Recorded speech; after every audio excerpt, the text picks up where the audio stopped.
एक चीज मैंने कही थी और आज भी कहता कि अगर इन तीनों पर कभी कोई आंच आएगी तो फिर डॉक्टर साहब जैसे कहते हम 10 के 10 को कोई लालच नहीं, एक दिन में त्याग कर इसका विरोध भी करेंगे।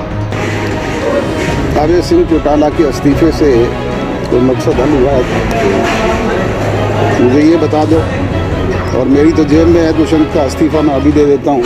एमएसपी पर आंच आने पर 1 मिनट में इस्तीफा देने की बात कहने वाले सत्ता की बैलगाड़ी का दूसरा पहिया यानी कि जेजेपी पार्टी के सर्वे सर्वा और डिप्टी सीएम दुष्यंत चौटाला अब क्या करेंगे, क्योंकि एमएसपी पर आंच नहीं पूरी तलवार चल गई है। देवीलाल का खून रगों में है, इसलिए तो मैं इंश्योर कर रहा हूँ कि एमएसपी पे एक एक दाना हम खरीदेंगे।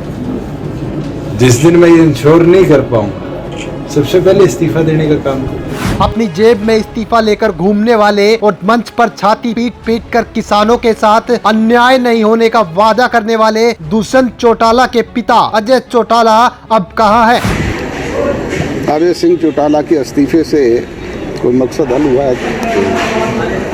मुझे ये बता दो, और मेरी तो जेब में है दुष्यंत का इस्तीफा, मैं अभी दे देता हूँ।